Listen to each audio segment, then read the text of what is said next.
So this one is going to be about, I think it's something I touched a little bit on in another video.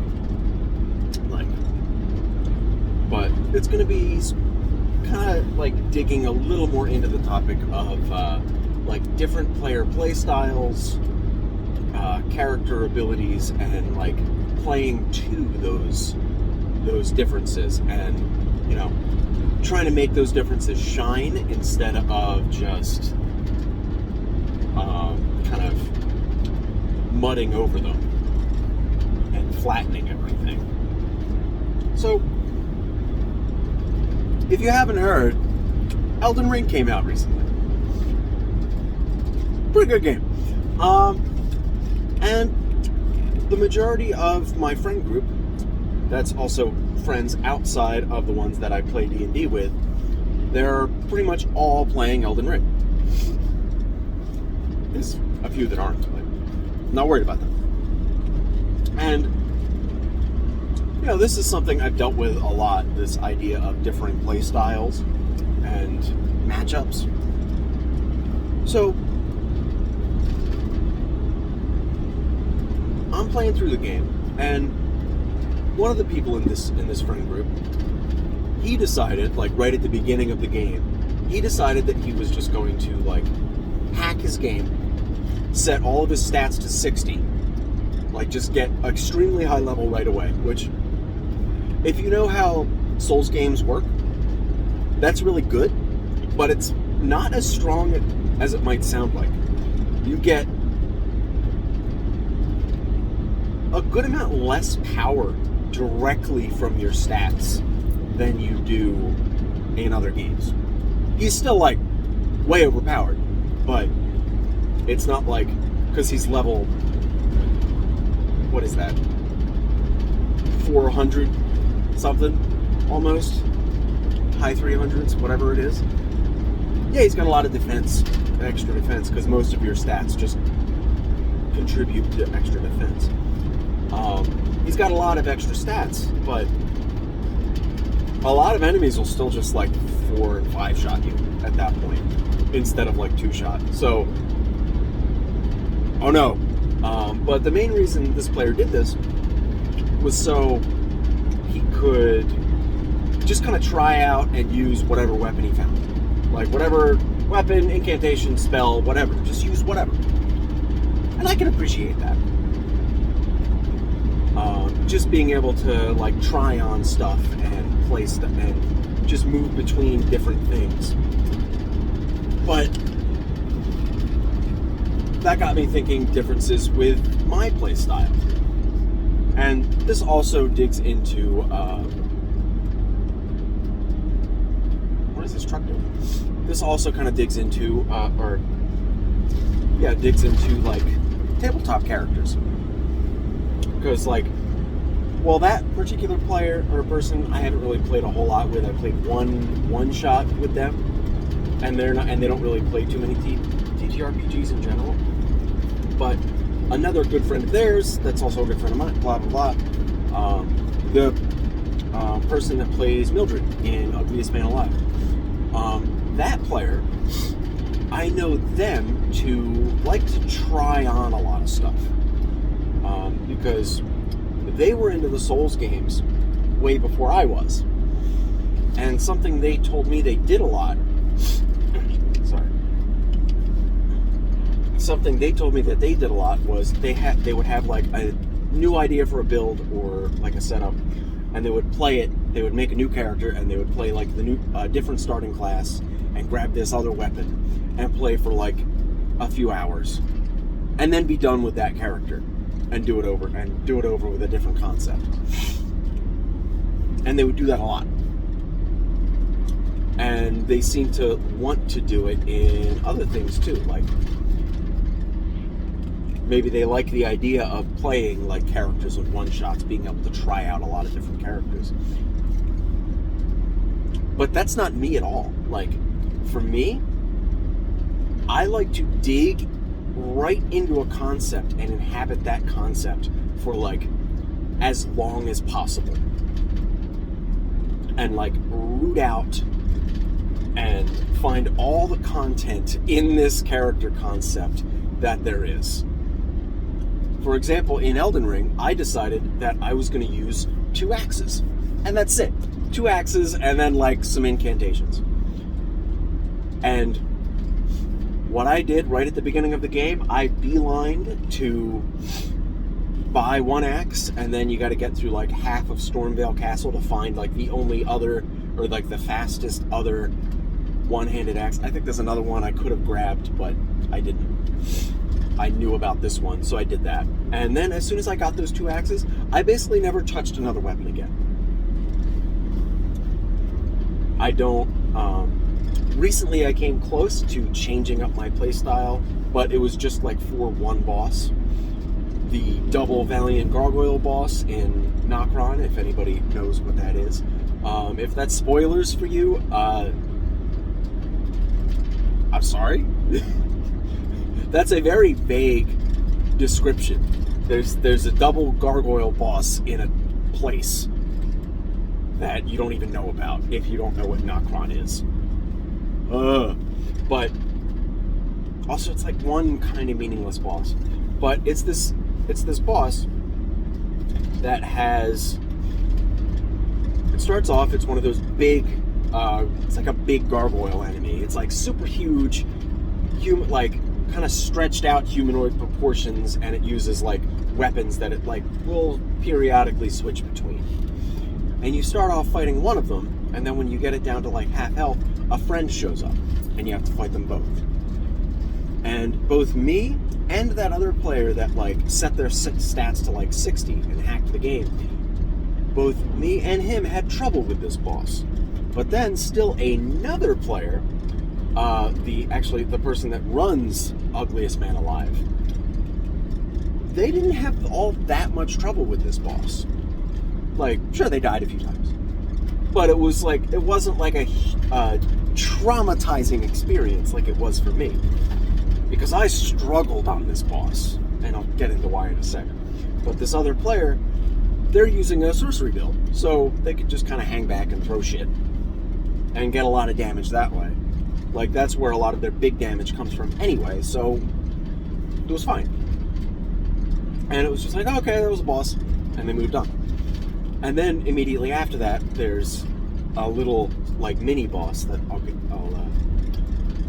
that was the flip side of this. They had a lot of trouble with that mini boss. It's like a mini Erd Tree avatar, which, if you know what that is, you know what it is. If not, it's like a big tree monster with a mace hits you. But they had a lot of trouble with that boss. They died several times. But me fighting this double Valiant Gargoyle, like, one, I had a lot of trouble because I don't do a whole, like, I do really high sustained damage with these axes. But if I only have small openings, I do okay damage. Which is all, like, you really get in, like, the only openings you really get against the Valiant Gargoyle boss. And then also, because I'm meleeed, I don't have that easy of a time against groups. So against like this double gargoyle boss, I was struggling a lot. And then on top of that, my particular weapon setup has extremely low range. And against like big bosses like this, if you don't have range, you tend to struggle a little bit, because like you get up against them, but they move their leg out of the way in the middle of an animation, and you swing and you just hit nothing. They can be difficult to hit. So I was struggling a lot. And then I eventually figured out like ways to beat him. I learned the boss. That's another aspect of my playstyle. I tend to need to learn a boss a little bit more. I need to die a few extra times, see their moveset a bit more, so I can like really learn it, and then I can trounce them. But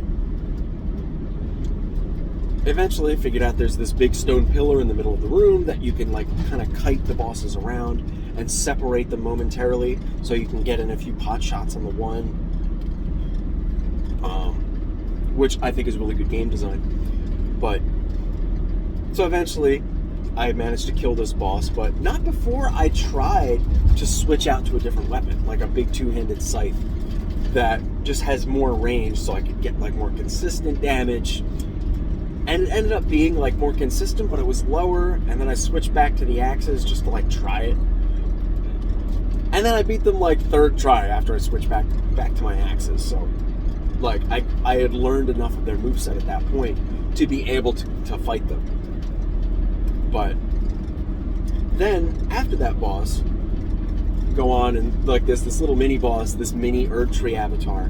And then I fought that thing and I didn't get hit once. I fought it without even getting touched. And it had a shit ton of health. Like, I had to hit it like 20 times. And I managed to dodge every single attack perfectly, land it, like, take exact, precise advantage of each opening, and then avoid damage. And I didn't die once. I didn't even get hit. Passing some policia pulled somebody over. But, and that's like differences in our two play styles. Like, I struggled against this boss, but then trounced this mini boss, whereas the other player did the opposite. They had a relatively easy time with this big boss, and then died a few times to this like meaningless mini boss. So, what does that mean? How is that useful? How is this information useful, especially in the realm of TTRPGs? Well,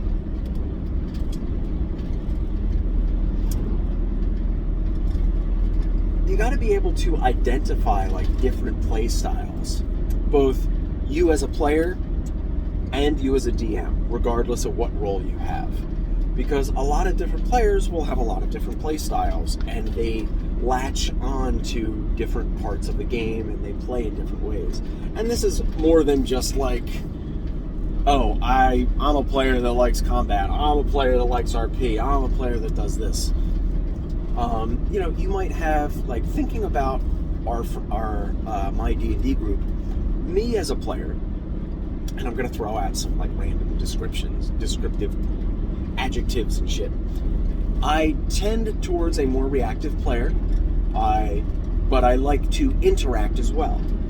I'm the type of player that if there's a button, I'll probably press the button. I'll think about it and I'll consider it, and I'll strategize around the button, but I'll still end up pressing the button. And I want to do that because the button is what the DM has placed in front of me. This is a thing to interact with, so let's interact with it. I see that like as a form of respect. Unless it's like so obviously dangerous, the act of avoiding it is the interaction. But that philosophy. I also tend to be more reactive, and I try to let other players act first. I try to encourage other players to do things and like take leadership roles and stuff like that. But as exampled in Ugliest Man Alive, I'm like the main player that's willing to take that leadership role and describe what's going on and tell everybody what we're doing. So I do it. If nobody else is doing it, I am more than happy to take that proactive role. It's not like a duty thing. It's just like, okay, nobody else is pressing the button, so I'll be the button presser. I'll also kind of look for roles in the party that aren't being filled. Like, if we already have a very obvious leader, a very obvious, like, scholar type, like, knowledge checky guy, a very obvious, like, face of the party, then I'll look for some other alternative role to fill out instead. Like, maybe, like, in the Curse of Strahd game,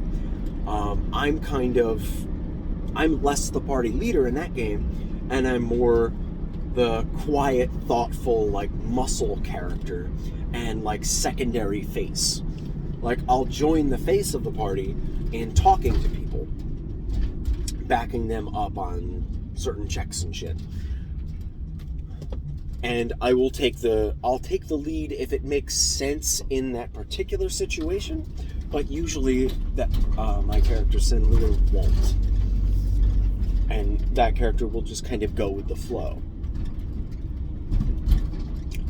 But every player is different, and even the same player, character to character, is different.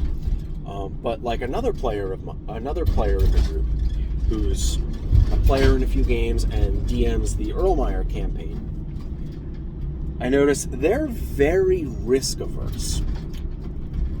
And this might not be something they explicitly realize, because one of the things I've noticed is they really dislike having a character that has low skill proficiencies. They don't like being bad at things. And that makes a lot of sense. They'll do things like they'll take the lucky feat. They'll take skill expert and skilled to get more proficiencies and more expertises. And they'll multi-class to get more proficiencies and more expertises. Like right now, like in Ugliest Man Alive, they're playing a bard, so you get jack of all trades, you get half proficiency in everything, you get a ton of proficiencies, you get expertises. And I think they took skilled in that as well, so, which if they didn't, I think they might not have done their level 4 ASI correctly, but, because we got some special rules for that campaign. But then in the Site 27 campaign that they're also a player in, they're playing a rogue and they took skill expert or skill, one of them, I don't remember which, but they have a ton of skill proficiencies because they like having that giant bonus to their rolls, so they usually succeed. Maybe it's not that they're risk averse, maybe it's that they're reward incentivized, that like they're less about avoiding risks and more about like succeeding. They just want to win. Maybe that's a philosophy. And that changes how I engage with that player as a DM. It changes how I engage with that player as another player. And it changes how I engage with that player when they're a DM. So, those are all factors there. Then you've got still another player in all of these campaigns. They play Wet Claw, they play Ayla in Ugliest Man Alive and Erlenmeyer, respectively.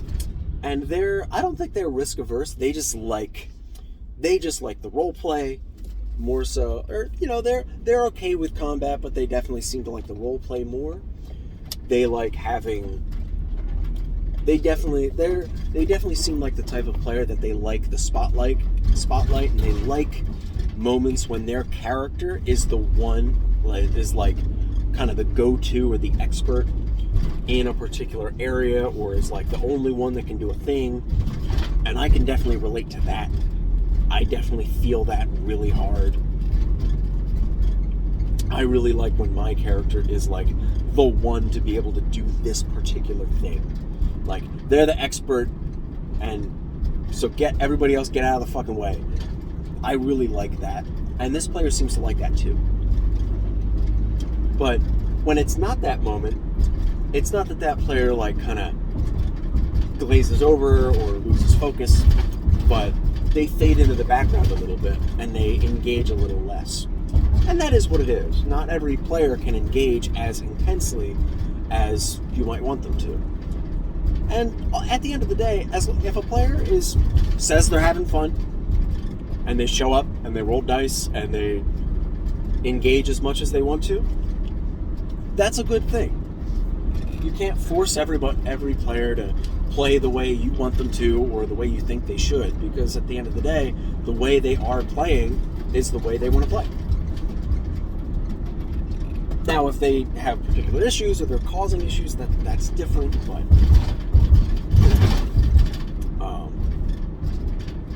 but then, more examples. Still another player that DMs the Ugliest Man Alive campaign. They're also the type of player that likes to hit the button. But I think they like to hit the button way more than I do. Like, they live for that fucking button. They'll just pull out all sorts of wacky hijinks just to influence the world. They just want to play the fucking game. Like, if there's a rock to roll down a hill, they'll roll it. If there's a lightning rod to prop up on a house, they'll prop it. Like, that's just what they do. And then they also really seem to enjoy just the minutia of character building as well. And I think a lot of these players do, myself included. The risk-averse, reward-incentivized player, they really enjoy the character building. And that player leans toward RP. But this player that likes to hit the button, I think they seem to like combat and RP pretty equally, a lot like myself. So, there's a lot of overlap here between these different character play styles and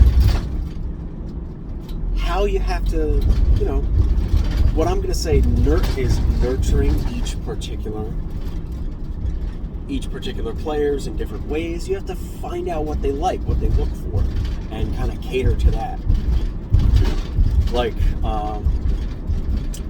that the player that plays Wetclaw and Ayla, I like to try to give them those moments where their character is the only one that can do this thing.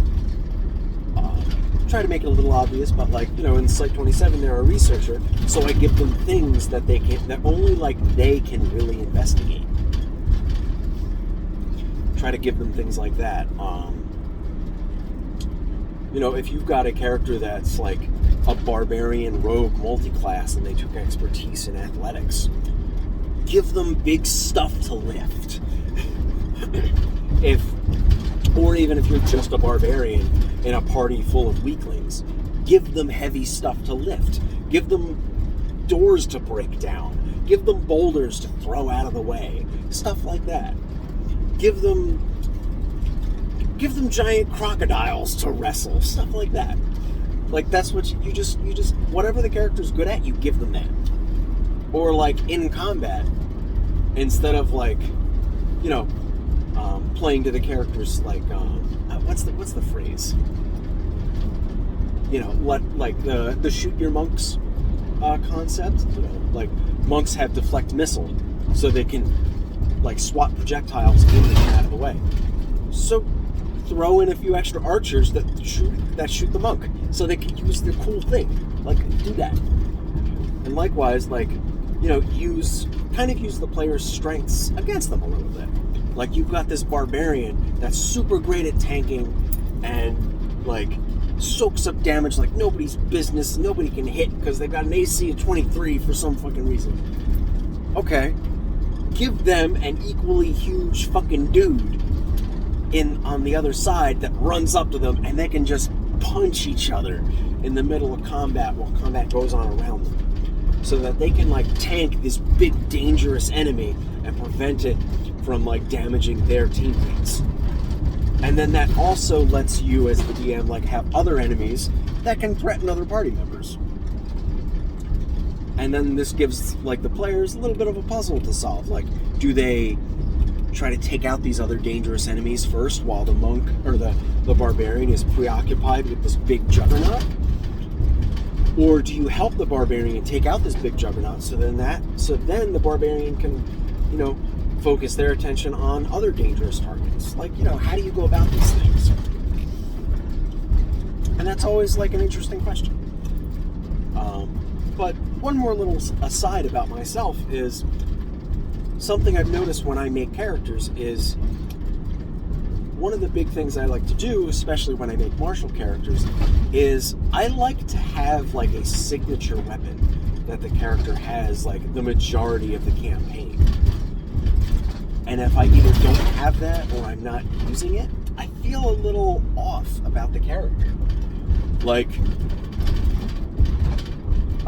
My lizard folk Henich, he's got a pair of battle axes that are made by like an reclusive lizard folk tribe that know like really advanced metallurgy techniques, and he has these axes, and they have the finesse property, and they're his axes. And they were unenchanted, and I found like +1 weapons, and Henich just gave them away. He didn't give a shit about them because they're not his axes. And now that he got them enchanted, and now they're +1 weapons and stuff, they're cool. But they're going to grow and change as the campaign goes on because they're his weapons. Likewise, the barbarian that I'm playing in Curse of Strahd, he has this signature scythe that now has a crystal blessed by the Raven Queen ages ago that now fused into the scythe, enchanting it further. This is his signature weapon. He's gonna have this thing forever. But likewise, additionally, Raskris, my Dragonborn samurai, his signature weapons are his family's set of swords, an odachi, a katana, and a wakizashi, of which he only has the latter two. But they're his signature weapons. They're how I see him really functioning with a set of swords. But I started off the campaign with those swords bound up in leather and sealed, so he can't use them. He's forbidden from using them. And he had a cannibal that he would use instead. And the first few sessions, it was great. Like, cannibal is really cool. I like this weapon. And then I got bored of it, and I just didn't like the silhouette of this weapon anymore. So it's not that I rushed into the situation where he would finally draw his swords and then use them from that point on. But like a situation presented itself that made a lot of sense for it to happen. And I thought it was really a really fun situation, which I won't go into here. But he got to draw his swords, and now he just uses them. And my love for this character is kind of revitalized now because I'm using these swords. And it's not that I was losing love before. I was more than willing to stick with the cannibal until the right moment presented itself to use the swords. But it happens sooner rather than later, and that's just how character stories go sometimes. So, well, that is what it is. But, again, now that I'm using the character's proper weapon, I feel like the character feels more complete to me. And that's just how I design my characters. That's a really common thread that I dig into really easily. So, this is circling back around.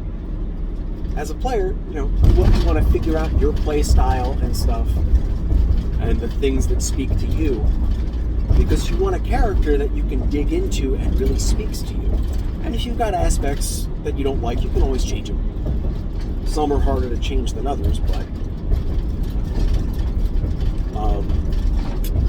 you want to make sure it's a character that speaks to you, and you have those threads you can really dig into. Maybe if I were to play, so like a lot of my characters, like if they find like random +1 weapons, they're not going to use them. Because that's just not what I gravitate towards. I guess that's about it. This isn't a lot of like really explicit direct advice. It's a lot of like meandering philosophy. But for me, my opinion, that's the best kind of advice. Meandering philosophy that is not direct and doesn't give you anything and just gives you shit to ponder over. So, good luck.